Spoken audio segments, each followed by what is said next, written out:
Hello, this video is going to be taking a look at some agri-food movements. This video follows another one that provided a discussion of organic food as a movement, and so we're not going to deal with that here since we've already dealt with it in that video.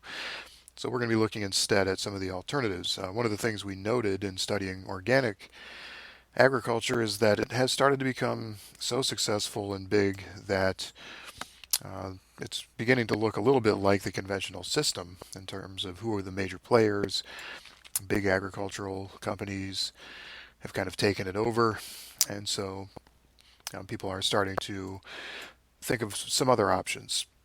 One of those is the ethical product movement, which really just focuses on the ethical treatment of animals, non-human animals as well as humans, uh, producing food in ethical ways. That also has environmental implications. A lot of it has to do with equity, though, uh, social justice for agricultural workers, fairness and safety for animals.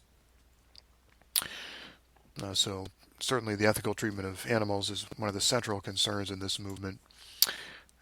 Just as animals can be abused, however, so too may farm workers. So, a lot of ethically produced labels will emphasize the fairness of wages and safety of workers on the job, because agricultural work is the most dangerous line of work there is, followed by construction. And that's largely because of you coming into contact with, in the realm of animal production, it's particulate air pollution from the byproduct of waste, and in crop agriculture from the various chemicals that one can encounter in terms of pesticides. So ethically produced foods avoid those things in much the same way that the organic agricultural movement avoids many of those same things. But ethical production doesn't necessarily imply everything involved with organic food. The slow food movement was more of a cultural movement, so more than just slowing down to eat, just slowing down in general, right? So it's pushing back, it's a backlash against the constant rat race people are in, especially in the industrialized northern global north, North America and Europe and so forth. So the idea is, slowing down broadly from a cultural standpoint. And central to that is, thinking about food rather, in a more healthful, carefully prepared kind of framework. And this is a big one. There's a lot of buy-in for this movement. 150 nations, over 100,000 members. Fast food, of course, is notoriously unhealthy, so an alternative to that is welcome by many. And certainly there's a health element to that. So yeah, it's a statement against the diet of the working class and relies on fast and convenience foods. So it's a model that also tends to continue relying on global trade. So the slow food movement doesn't necessarily even reject necessarily conventionally produced foods. It's really uh, it could be conventionally produced foods that are prepared slowly, for instance. So they do. There is some expectation that things are ethically produced, similar to the ethically produced movement we just discussed. Uh, it tends to be supportive of small producers, diverse cultures around the world. Again, because of the cultural emphasis of this movement, there's an appreciation for different ethnic preparations of food and the way those fit in with different cultures, like the Tuscarora white corn and Iroquois culture. There's a rejection of usual global corporate capitalism, so there's less acceptance of big ag here. Um, but the methods aren't necessarily going to be organic. Slow food critics do see some problems with the slow food movement, protecting genetic purity of heritage varieties can actually undermine local biodiversity, for instance. Regional uniform standards are somewhat restrictive to small producers. That's also a critique of the organic movement. Replacing the current global problem can also often just result in a regional problem if you don't change how foods are produced. So that's a major concern. The next agri-food movement type is what we call food sovereignty movements. Uh, and these have to do with making, usually there's a national focus here, making countries more self-reliant so that they are not dependent on food imports.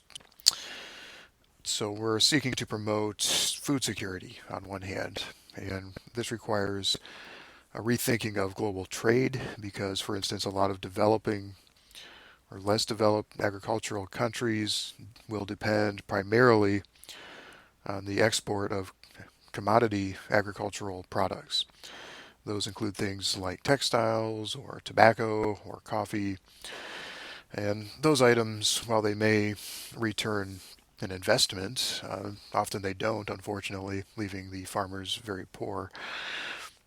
They also cannot be relied on for food domestically. So the idea here is to encourage the production of healthful food sources that domestic producers can turn to, especially if sales are not good. They can at least eat the product of their labor. And at the center of the food sovereignty movement is La Via Campesina. This is the biggest global food sovereignty movement, and central to that is a focus on peasant farmers and helping the most vulnerable populations find social justice through sustainable farming. There are 70 countries involved in this movement, about 150 organizations, and over 200 million farmers. So this is a pretty massive movement. And it really, like other agri-food movements, is a backlash to failed conventional agri-food. And here, specifically neoliberal policies of the 1980s around global development, which encouraged less developed countries to invest in export-oriented commodity agriculture, and that wound up being a big mistake because a lot of those commodities wound up losing their value, leaving the farmers devastated and without any food. So, ironically, some of the most agriculturally productive countries have also, as we've seen elsewhere, have been the site of major famines. The term peasant itself has a source of collective identity, which means it spans national boundaries. Peasant farmers around the world are sort of united through this movement, implying a shared sense of connection to land and community, even though certainly there's a great deal of cultural diversity within the movement. Food sovereignty, though, is the common goal. And so there's also a privileging of use value, so agricultural production for the purpose of consumption, over exchange value, which is agriculture for the purpose of sale. Certainly, sales are not out of the question, but so exchange value doesn't necessarily have to be eliminated, but emphasis is on use value and feeding yourself. So a comparison of the dominant conventional model with the food sovereignty models offered here. So conventionally, everything is governed by the market. The food sovereignty model, food is exempted from global trade agreements because it is fundamentally different. If you produce cars, you can't eat them. They don't have any immediate use value. You could drive them, but selling them is certainly the goal of car production. But food does have that use value component that's unique. In terms of production priorities, instead of agro-exports, it's national and local markets. So that has the benefit of reducing food miles. In terms of subsidies, the dominant model claims to favor market logic, relying heavily on government subsidies for the largest farms. In the food sovereignty model, subsidies are okay if they level the playing field and do not unduly harm small-scale farmers. Right? So they're not necessarily ruled out. terms of food, the dominant model, it's a commodity to be traded. Food sovereignty model, a unique commodity everyone has a right to, often consumed rather than traded. With regard to agriculture, the dominant model, increasingly an occupation for those with access to significant amount of credit, capital, land, and labor, because that's how conventional agriculture operates, sort of like industry. And in the food sovereignty model, it's viewed as a right of all rural people to farm. With regard to hunger, the dominant model views it as a technological problem or a production problem, like we don't have enough. And the sovereignty model says it's not a supply problem, it's an access problem, right? So we have a big enough supply, but not everybody has access to that supply, both of food and water and land as well. Um, Food security from the dominant model is achieved through trade and adopting technologies developed from the Green Revolution. The food sovereignty model sees food security is improved by enabling the hungriest to produce food and embracing the rainbow evolution policies. And you can see chapter 12 in Carolyn for that reference. Seeds in the dominant model are privately owned, especially when they're genetically modified and patented. So they are a commodity that has no cultural significance. In the food sovereignty model, common heritage is important, and humankind has a right to its seeds of production. Different cultures develop seeds over hundreds or thousands of years, and from the food sovereignty standpoint, corporations have no right to patent those seeds. With regard to overproduction, from the dominant model, that can be good because it depresses prices. Of course, that very same mechanism is bad from the food sovereignty perspective because it can erode food security around the world. Because the farmers aren't paid well, right? So they can't use their income to buy food. In terms of the peasantry, the dominant model says this is a holdover from feudalism. Traditional farmers need to be educated in modern scientific methods. And of course, the food sovereignty model rejects that. Peasants are people of the land, proud identity. They should embrace that and continue farming with traditional methods. So you can see there's quite a bit of difference in these two views of agri-food.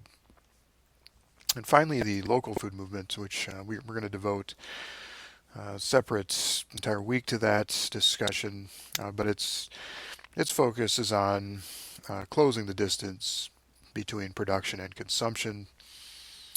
And as we'll see, some local food production actually embraces conventional methods. So there's nothing about local production that implies ethical production or organic methods or anything like that. So, but the emphasis there is to bring the market to a local or regional level. All right, so what we've seen then, and looking at these alternative agri-food movements, is that most agree that the current model doesn't really work very well. Most are highly critical of all or specific aspects of that model. There are several ways to promote an alternative vision of agriculture. They don't all agree. They don't all have the same solution. And they may come down differently on views of localism, the role of corporations, the importance of democracy, and the different configurations of values that these different movements have lead to different outcomes. So there's something for everybody.